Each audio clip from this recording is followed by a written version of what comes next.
What for you makes like a stylish woman? My grandmother always taught me this. Whatever you do, don't be coursey.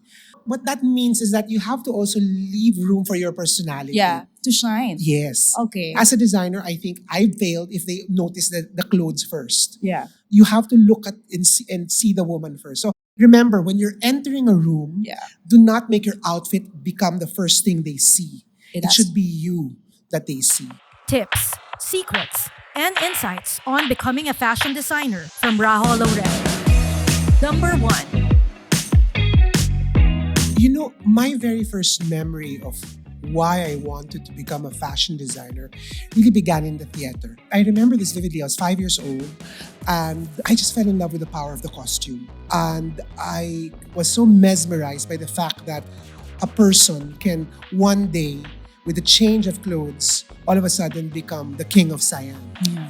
And I Transform. realized that there was something special there. So I kept on sort of like just playing and looking at the costumes. And it began by having that fundamental thought of, I think I want to be part of that transformative power, that gift of giving someone that opportunity to truly become who they are through clothing. Number 2. A stylish woman is always comfortable in her own skin. It's nothing forced and it's nothing trying, but there's always something interesting. Yeah, about that. My grandmother always taught me this. Whatever you do, don't be coursey. This word, I never really understood What? Sorry? Coursey. Coursey. Coursey. Okay. It's a weird word Okay, because what does nobody it uses mean? it now. What that means is that you have to also leave room for your personality. Yeah, to shine. Yes. Okay. Remember, when you're entering a room, Yeah. do not make your outfit become the first thing they see. It It has- should be you that they see.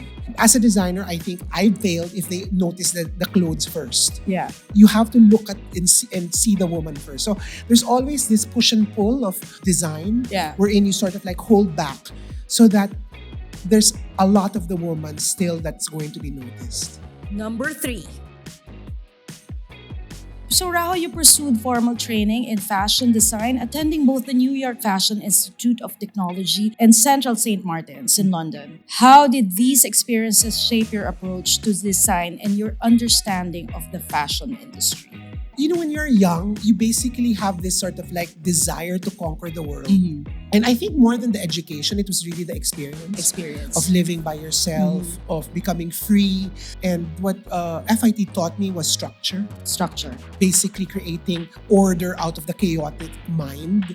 And with Central St. Martin's, it taught me was freedom to create without fear. I think these sort of like institutions lead you and lend you certain knowledges about how you can craft your skill Yeah. to become the designer that you should Or- be or you are. Or the But you know, school is just really an avenue to sort of like give you essential tools. But the tools are nothing if you don't know how to use them.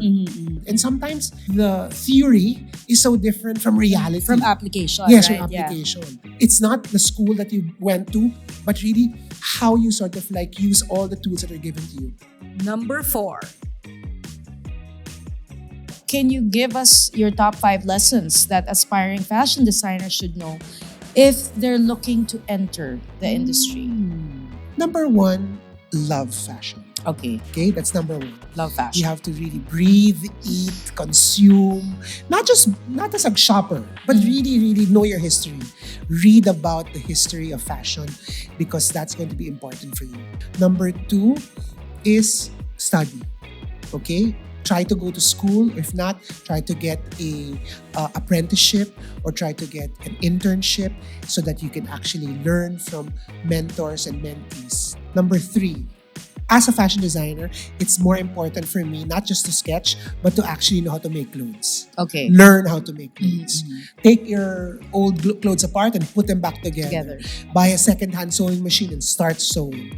Because it's very important that you actually know how to visualize and realize your ideas. Yeah. Remember, if you cannot make your ideas tangible, they are just ideas. 4th, make as much friends as you possibly can. Okay. In my world, the network I've built is far more valuable than my bank account. I think the camaraderie and the friendship and the network that I've built throughout the years is so important. And normally it's the friends that you've made in the beginning of your career Yeah. that will always be there, there for you. till the end. So Okay. I think that's a really wonderful tip, is that make friends. Mhm. And lastly is have fun. Okay. Have fun, have fun, have fun. Don't be afraid to make mistakes. Don't be afraid to sort of like say to your naysayers, what are you doing? Why are you doing in Yeah. fashion? There's no future there. Have fun, because if this is what you love to do, you'll always have fun. And fun equates happiness. Yeah. And once you're happy, half the battle is done.